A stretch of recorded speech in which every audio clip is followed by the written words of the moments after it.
لیکن چونکہ بنو ہاشم سے تھے اور بنو ہاشم آپ کو پتہ ہے متولی تھے کعبہ شریف کے، انہوں نے اپنے آپ کو ابو ذر غفاری کے اوپر گرا لیا کہ تاکہ ان کو کوئی مارے نہ. انہوں نے کہا تمہیں پتہ نہیں ہے قبیلہ یعنی غفاری قبیلے سے تعلق رکھتا ہے تو اس کے قبیلے کے لوگ آ کے یہاں پہ لڑائی کریں گے ہم سے.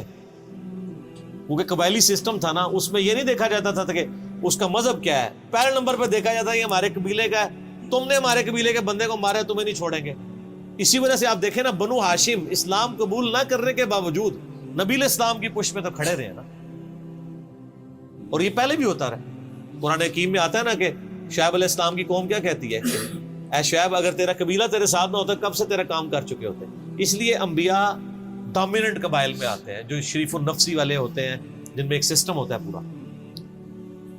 تو اور پھر جو ہے نا وہ اگلے دن پھر ابو ذر غفاری نے اس طرح کلمہ پڑھا، پھر ان کی پٹائی ہوئی، پھر حضرت عباس نے ان کو بچایا اور پھر وہاں سے یعنی وہ چلے گئے. یہ پوری حدیث صحیح بخاری میں ہے، اور بلکہ بخاری میں پورا ایک چیپٹر ہے ابو ذر غفاری کے اسلام لانے کا واقعہ. امام بخاری نے ابو ذر غفاری کا پروٹوکول یہ رکھا ہے کہ اسلام کا پورا چیپٹر بنایا ہے ابو ذر غفاری کے اسلام لانے کا واقعہ. باقی یہ درویش صفت آدمی تھی اور دنیا کو 3 طلاقیں دی ہوئی، اور وہ اس لیے کہ انہوں نے نبی علیہ السلام کو بڑا کلوزلی آبزرو کیا تھا. نبی علیہ السلام کی جتنی احادیث دنیا سے زہد اور دنیا پرستی کی مذمت پہ ہے نا، اکثر احادیث کے راوی ابو ذر غفاری. چونکہ انہوں نے نبی علیہ السلام کو بڑا کلوزلی آبزرو کیا تھا تو اس لیے وہ صحابہ کرام پہ جب دنیا کے خزانے کھول دیے گئے، اور بعض اصحاب اور بعض تابعین میں انہوں نے جب دنیا کی محبت میں غلبہ اور عیاشی کا لیول دیکھا تو ان سے وہ برداشت نہیں ہوتا تھا. انہوں تو نبی علیہ السلام کی صحبت کی ہوئی تھی. خدا بے نیاز ہے. وہ کہتے تھے یہ دیکھو یار ہم لوگ تو فاقے کرتے تھے اور ہمارا پیغمبر ہمیں یہاں تک تعلیمات دیتا تھا کہ اے اللہ محمد اور آل محمد کو بس اتنا ہی رزق دینا کہ روح اور جسم کا رشتہ برقرار رہے. یہ حدیث بخاری و مسلم میں ہے، اور بخاری و مسلم میں حدیث ہے حضرت عمر کو نبی علیہ السلام نے ڈانٹتے ہوئے کہا جب وہ چٹائی کے نشان دیکھے، ان کا یا رسول اللہ رو پڑے کہ کیسر و کسرا تو دنیا کے مزے لوٹ رہے ہیں اور آپ اللہ کے نبی. تو آپ فرمایا کہ تم اس پہ خوش نہیں کہ وہ دنیا کے مزے لوٹیں اور تم آخرت کی سعادت لوٹو. اور لگتا ہے عمر تم پہ دنیا کی حقیقت آج بھی نہیں کھلی. جن لوگوں کے سامنے یہ ساری چیزیں تھیں، جن لوگوں نے نبی علیہ السلام کا وہ پیریڈ دیکھا تھا، پھر ان کو یہ بھی پتا تھا کہ بخاری و مسلم میں نبی علیہ السلام کے جو آخری خطبات میں سے شہدائے احد کے اوپر جو نماز جنازہ آپ نے 8 سال بعد پڑھی، اور وہاں پہ آپ نے جنازے یعنی ادھر قبرستان میں خطبہ دیا عبرت کے لیے، اور اس میں کئی چیزیں تھیں. ایک تو یہ تھی کہ یہ یہاں پہ وہ لوگ دفن ہیں جنہوں نے اسلام کے لیے قربانی دی ہے اور ان کا پھل تم نے کھانا ہے. وہ دنیا سے اسی طریقے سے گئے ہیں، دفن میں نہیں دیا گیا کئی لوگوں کو. نمبر 2، اسی میدان میں مال غنیمت سمیٹنے کی وجہ سے ایک فتح شکست میں بدل گئی تھی، جبکہ اللہ کے نبی بھی موجود تھے. اللہ نے اس کا بھی لحاظ نہیں کیا اور وہ فتح شکست میں بدل گئی کہ انہوں نے مال غنیمت لپیٹنے میں نبی علیہ السلام کی حکم حدولی کر دی، تو تاکہ بعد میں یہ معاملہ نہ ہو. تو آپ کا خطبہ بخاری مسلم دونوں میں آپ نے فرمایا کہ، اور حضرت عقبہ ابن عامر کہتے ہیں میں نے آخری دفعہ نبی علیہ السلام کو ممبر پہ اسی دن دیکھا تھا. آپ نے فرمایا کہ میں اللہ کی قسم اپنے حوض کوثر کو اس وقت دیکھ رہا ہوں، اللہ نے دکھا دیا. اور آپ نے فرمایا کہ مجھے یہ خطرہ نہیں ہے کہ تم میرے بعد شرک کرنے لگو، لیکن مجھے ڈر ہے کہ تم دنیا کے مال میں پھنس جاؤ گے اور پھر تم ایک دوسرے کو قتل کرو گے جس طرح اگلی قوموں نے کیا، اور تم بھی تباہ و برباد کر دیے جاؤ گے جس طرح اگلے. اس سے زیادہ کیسے آپ ڈر سناتے؟ اب یہ ساری چیزیں موجود تھیں.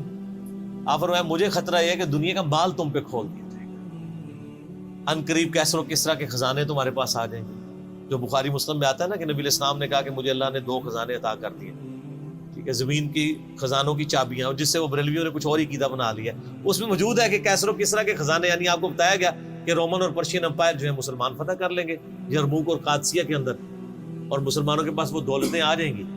پھر آہستہ آہستہ وہ بھی اسی دنیا کی محبت کا شکار ہو جائے گی. اب یہ ساری باتیں حضرت ابو ذر غفاری کے سامنے تھی، حتیٰ کہ صحیح بخاری میں آتا ہے کہ ابو ذر غفاری کہتے ہیں مجھے دن یاد ہے کہ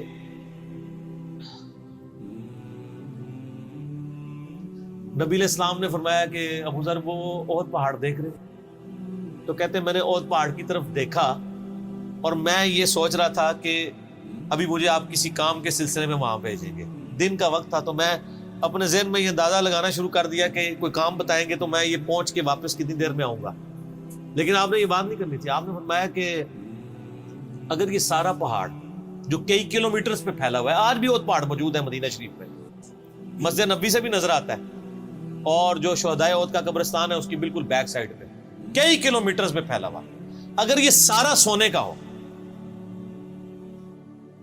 تو آپ علیہ السلام فرمایا کہ میں سب کا سب اللہ کی راہ میں فوراً شام سے پہلے خیرات کروں, اپنے پاس میں 2 یا 3 دینار ہی رکھوں صرف, یعنی جو ٹوٹل زندگی گزارنے کے سب خیرات کروں. اب مجھے بتائیں جن لوگوں نے, یہ ابو ذر غفاری راوی, جن لوگوں نے یہ حدیثیں حضور سے سنی ہوئی تھی, جب وہ یہ دیکھتے تھے کہ رومن اور پرشین امپائر کے گرنے کے بعد جب مسلمانوں کے پاس خزانے آئے ہیں اور حضرت عثمان کے دور میں لوگوں کے لاکھوں روپے آج کے وظیفے لگ گئے ہیں گھر بیٹھے, وہ بھی انہی عیاشیوں میں پڑ گئے, تو ان کو یہ چیزیں ہضم نہیں ہوتی تھی. تو یہ شام ہجرت کر گئے تھے. نبی علیہ السلام نے پہلے ہی کہا تھا, المستدرک الحاکم میں تو ڈیٹیل موجود ہے. آپ کس بت کی شبیہ ہے اتنا وقت. پھر کبھی اگر سنا کہ تم نے کوئی فتویٰ دیا ہے تو تمہاری زبان کھینچ لوں گا. جاؤ دفع ہو جاؤ. یہاں پہ میں آپ کو ضمن بتا دوں, اکثر لوگ صحابہ کرام کے حالات و واقعات کے بارے میں پوچھتے ہیں, مطلب پوری زندگیاں لگ جائیں تو وہ واقعات بیان کرتا رہے انسان, ختم نہیں ہوتا. اس میں 3 بڑی کتابیں ہیں جو یعنی اہل سنت کے ائمہ نے لکھی ہیں. اس میں جو ٹاپ آف دا لسٹ کتاب ہے وہ ہے اسد الغابہ. امام ابن اثیر المتوفی 630 ہجری نے 8000 صحابہ کے حالات و واقعات جمع کیے ہیں اس کے اندر. یہ اردو میں ترجمہ ہو چکا ہے شرح کے ساتھ. اس کی شرح لکھی ہے الاصابہ امام ابن حجر اسقلانی نے, المتوفی 852 ہجری. 8000 صحابہ کے حالات و واقعات, یہ سب سے بڑا ذخیرہ ہے ہمارے پاس. اسد الغابہ کی شرح الاصابہ, اور ایک اور کتاب ہے امام ابن عبد البر المتوفی 463 ہجری الاستیاب ان کی کتاب ہے. اب وہ ابھی اردو میں ٹرانسلیٹ نہیں ہوئی ہے. اور اس کے علاوہ فضائل صحابہ جو چیپٹر ہیں بخاری میں مسلم میں, وہ آپ کو چند ایک واقعات ملیں گے. ڈیٹیلڈ آپ کو المستدرک للحاکم میں جو 4تھی اور 5ویں جلد ہے نا, جو اردو ترجمے والی بریلویوں نے چھاپی ہے, وہ تو ساری ہے ہی صحابہ کرام کے بارے میں, اور ڈیٹیلڈ حالات ہیں. ابو ذر غفاری کے بارے میں بھی آپ کو آلموسٹ جتنی میں حدیثیں بیان کر رہا ہوں آپ کو مل جائیں گی. اس میں یہ حدیث نبی علیہ السلام نے, یعنی یہ حدیث ہے المستدرک للحاکم میں صحیح سند سے, کہ فرمایا آپ علیہ السلام نے کہ ابو ذر تیرا کیا حال ہوگا جب تو بھوسا لوگوں میں رہ جائے گا. اور آپ نے یوں انگلیاں ڈالی. اور ابو ذر غفاری کا انتقال 32 ہجری میں ہوا ہے حضرت عثمان کے دور میں. یہ بات عبداللہ بن عمر بن عاص کے بارے میں نہیں کہی تھی؟ وہ بھی ہے, وہ تو صحیح بخاری میں ہے. عبداللہ بن عمر بن عاص کو نبی علیہ السلام نے فرمایا تھا کہ تو بھوسا لوگوں میں رہ جائے گا. سیم الفاظ حضرت ابو ذر غفاری کے بارے میں حاکم میں ہے. آپ مستدرک الحاکم کا چیپٹر کھولیں. وہ تو یزید کے دور تک گئے تھے نا, یہ حضرت عثمان غنی کے دور میں بہت ہوئے. انہیں حضرت عثمان غنی برے نہیں تھے نعوذ باللہ, یعنی ان کے دور میں عیاشی کا لیول لوگوں کا یہ ہو گیا تھا. تو یہ یعنی اس میں پھر حدیث میں الفاظ ہیں نبی علیہ السلام سے, پھر انہوں نے کہا یا رسول اللہ میں کیا کروں, تلوار اٹھا لوں؟ آپ فرمایا صبر کرنا اور اپنی زبان سے تم حق بات کی تلقین کرتے رہنا, پھر آپ کو حاکم میں ملے گا. نبی علیہ السلام فرمایا کہ ان قریب تمہیں مدینے سے نکال دیا جائے گا, شام چلے جاؤ گے وہاں سے بھی نکال دیا جائے گا. اور سارے ایک بڑی دردناک حدیث ابو ذر غفاری کے پاس, وہ حاکم میں ہی ہے, المستدرک الحاکم میں. ہاں غزوہ تبوک آپ کو پتا ہے ایک ایسا غزوہ تھا جس میں جو شرکت نہیں کرے گا وہ منافق ڈکلیئر ہوگا. قرآن میں فتویٰ آ گیا تھا. اس سے پہلے کبھی نفیر عام نہیں تھی. یہ پہلا اور آخری موقع تھا, کیونکہ رومن امپائر سے ٹکرانا تھا, سپر پاور تھی دنیا کی, 1.5 لاکھ کی فوج لے کے کیسرے روم بارڈر پہ آ گیا تھا عرب کے. تو نبی علیہ السلام نے اناؤنسمنٹ کی کہ بھئی اب سب نے جانا ہے, جو نہیں جائے گا منافق شمار ہوگا, الا یہ کہ کسی کے پاس ریسورسز نہ ہو, یا کوئی مریض ہو, یا کوئی عورت ہو, یا کوئی معذور ہو. منافقین آگے بہانے کر رہے تھے. کچھ سادہ لوگ مسلمان بھی اس کا حصہ بن گئے. بخاری مسلم میں 3 اصحاب کی توبہ کا واقعہ بھی موجود ہے, وہ بھی میری ویڈیو ریکارڈڈ ہے. تو کعب بن مالک کی رضی اللہ تعالیٰ عنہ علیہ السلام, کچھ لوگ جو ہے وہ یعنی اپنے ان معاملات کی وجہ سے کچھ پیچھے بھی رہ گئے. تو المستقل حاکم میں آتا ہے کہ صحابہ کرام کہتے ہیں کہ ہم نبی علیہ السلام کے ساتھ سفر پہ نکلے نا جب، تو نبی علیہ السلام کو آگے کوئی بتاتا تھا، کہتا تھا یا رسول اللہ وہ جو فلاں بندہ تھا نا وہ بھی کوئی نہیں آیا، پیچھے رہ گیا. تو آپ علیہ السلام پرواہ نہیں کرتے تھے. پھر بتایا گیا یا رسول اللہ وہ بھی کوئی نہیں، یعنی جڑے نعرے مارتے سن اچے اچے جدو ایتھے کسی دسیا جائے گا سر وہ تہاڈا پکا جڑا یار ہے بیلی وہ بھی کوئی نہیں تھے. تو حضور علیہ السلام کو لوگ نا فیڈ بیک دیتے یا رسول اللہ وہ بھی غائب ہے، وہ بھی نہیں آیا. اب 30,000 کے لشکر میں آپ نے کوئی ریکارڈ تو نہیں رکھا تھا، رجسٹر تھا، لیکن کدھر 30,000 بندوں میں کدھر کوئی رکھ سکتا ہے صاحب اس طرح. یا رسول اللہ وہ بھی رہ گیا، وہ بھی. تو حضور علیہ السلام کہتے ٹھیک. آپ فرماتے تھے اللہ چاہے گا تو آ جائے گا، نہیں آئے گا تو نہیں آئے گا. تو کسی نے کہا کہ وہ ابو ذر غفاری بھی پیچھے رہ گیا آیا، اور ابو ذر کو اس کے اونٹ نے روک لیا.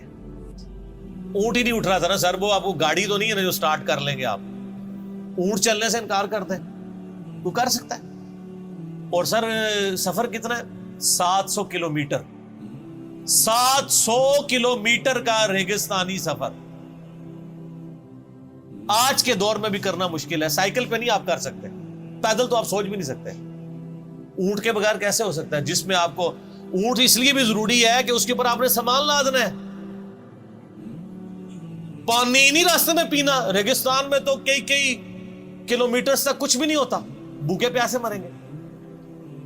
پھر آپ قافلے سے بھی جدا ہیں. تو ابو ذر غفاری کوشش کرتے رہے کہ اس طریقے اونٹ، اسی دوران قافلہ نکل گیا آگے تو وہ اونٹ اٹھا ہی نہیں ہے.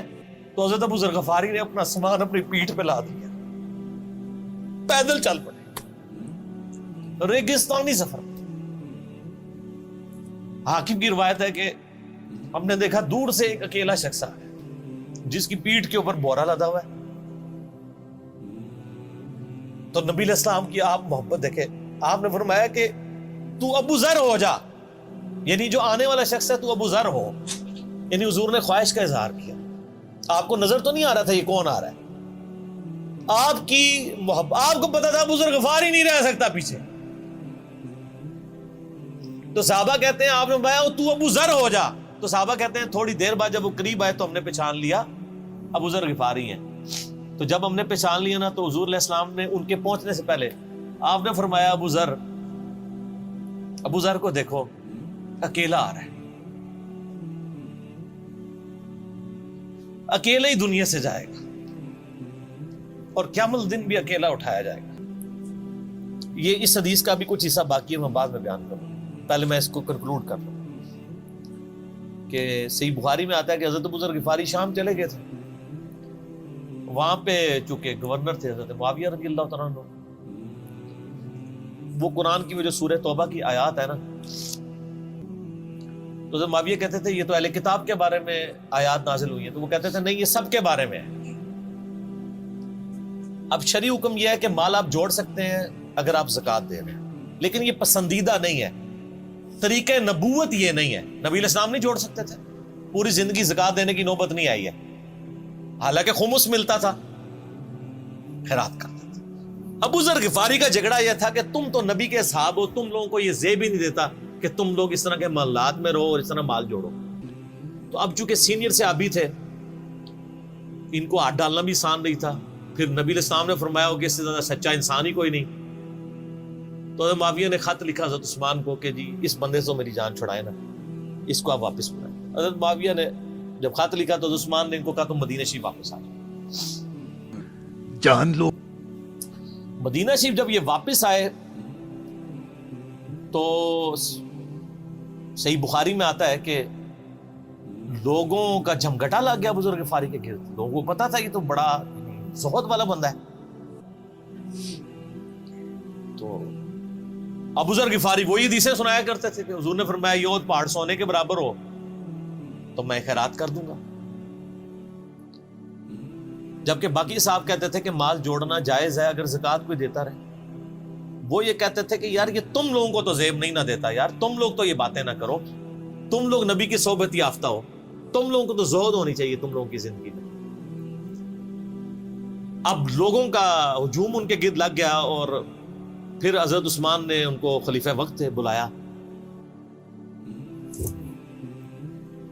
اور کہا کہ یار تو خود ہی مدینہ شریف چھوڑ کے یہاں سے چل جا، تیری وجہ سے فتنہ کھڑا ہو۔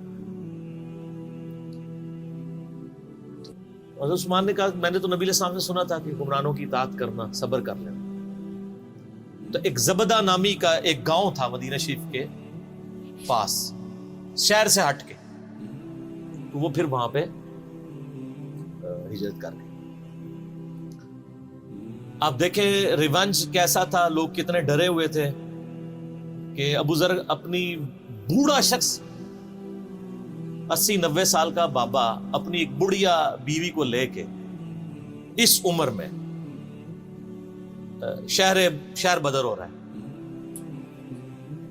اکیلا۔ آج نہیں آپ سوچ سکتے کسی جگہ آپ اکیلے جا کے پڑاؤ کریں، کسی بیابان کے اندر، ریگستان کے اندر۔ اس زمانے میں آپ سوچ رہے، آج کل بھی آپ مدینہ شریف کے گر چلے ہیں تو آپ وہاں نہیں ایک رات بھی گزار سکتے۔ تو کوئی شخص حضرت ابو ذر غفاری کو سی آف کرنے نہیں آیا سوائے حضرت علی کے، اور وہ بھی مدینے کی باؤنڈری تک آئے۔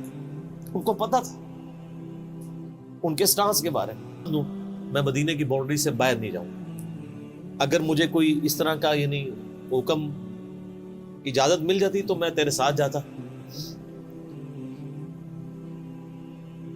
ایران والوں نے حضرت علی علیہ السلام کے زندگی کے آخری 10 سال کے اوپر ایک فلم بنائی ہے، امام علی علیہ السلام۔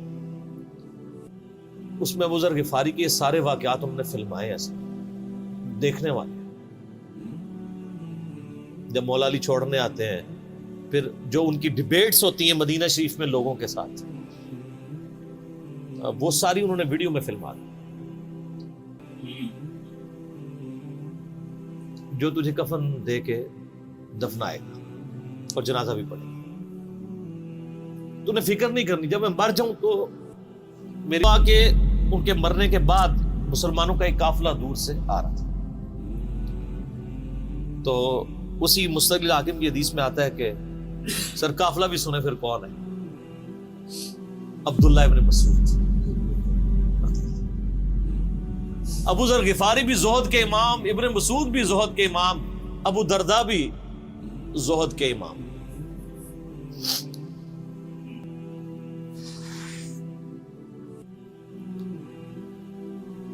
ابن مسعود رضی اللہ تعالیٰ عنہ جب وہاں پہ رکے، ان کو تو نہیں پتا تھا یہ کون ہے، تو انہوں نے کہا بی بی کیا ہوا؟ ان کا میرا خامند مر گیا ہے۔ ان کا یہ کون ہے؟ تو انہوں نے کہا ابو ذر غفاری۔ عبداللہ ابن مسعود کی چیخ نکل گئی، چیخ ماری انہوں نے، ان کا واہ۔ اللہ کے نبی نے فرمایا تھا کہ ابو ذر اکیلا آ رہا ہے تبوک کے موقع پہ، دنیا سے بھی اکیلا جائے گا، اور قیامت والے دن بھی اکیلا اٹھائے گا۔ یعنی اب اسی سرزمین سے ہی اس نے اٹھنا ہے نا، ہر بندے نے اپنی قبر سے اٹھنا ہے۔ یعنی وہ مسلمانوں کے قبرستان میں بھی دفن نہیں۔ ایک یہ جو مزار کی رٹ لگائے پھرتے ہیں، میں ان سے پوچھتا ہوں تمہارے بابوں کی کیا اوقات ہے؟ ابو ذر غفاری کا مزار دکھاؤ کتنا۔